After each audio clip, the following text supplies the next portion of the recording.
The Garland culinary competition is important to me because it represents community.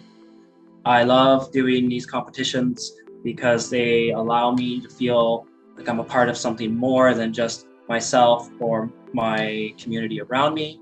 Gives me great opportunity to push my own skill set while meeting new people, making new connections. I've already met a few wonderful people and met some people who I've heard very highly of, and it was such an honor to be part of the process.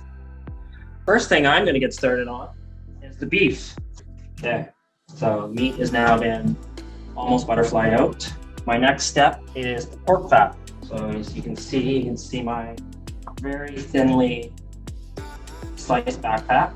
In here I have a little bit of black pepper, sea salt, clove, and a little bit of chili flake. It's actually quite a nice piece of pork fat, so it's giving me exactly what I want. We're going to need to tie this beef off very well to make sure it doesn't come apart when I cook it. While I'm waiting for my pan to heat up, I have to start my filling. I'm going to start for the ravioli. While my butter's heating up, I'm going to peel this beet and grate it. Okay, my beetroot is in.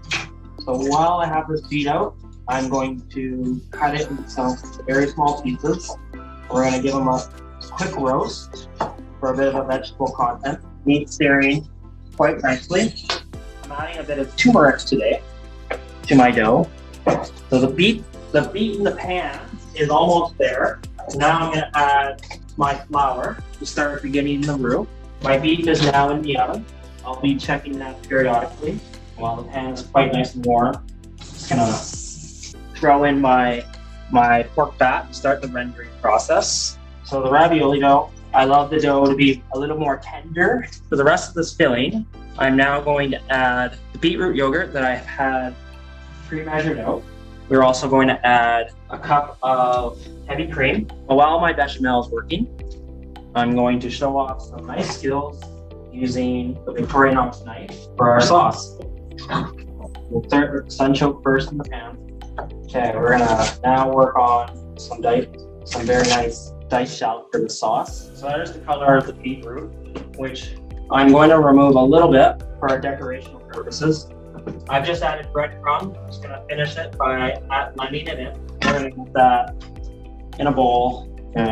Get these shallots all nicely diced. Next part of the sauce. That's what we have so far. Beautiful roasted sunchoke, and now the shallots are in there to saute for a few moments. We are going to deglaze with a little bit of rosé wine. We're going to start our passado, going down step by step.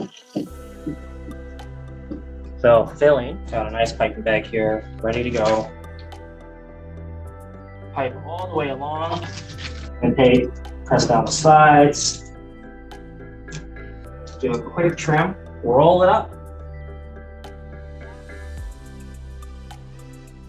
Dropping it into a nicely low simmering water. The only thing it needs is a little bit more time and a little bit of mustard I'm going to add to it shortly. Chopped chives, finishing chives. You know, the sauce is seasoned wonderfully, beautifully cooked meat. Perfect, exactly what I wanted. A little extra salt on the top, and done. Today I've cooked for you a beautiful roast top sirloin of Canada beef, larded with spiced pork back fat, served with a beautiful crown ravioli with a filling made from MC beetroot honey yogurt, served with a gorgeous sunchoke and mustard sauce, and a few lovely roasted beets. What practices are we doing today that allow us to be here for the long run?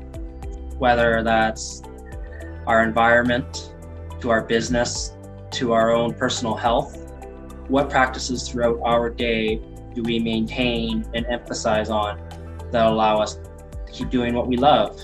Whether that's being mindful of where we get our ingredients from, so we're not increasing the carbon levels in our atmosphere, to how we treat our employees to make sure we actually have employees for a business to run,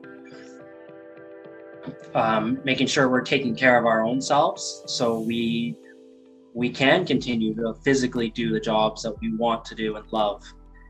And that is for me what the practice of sustainability is.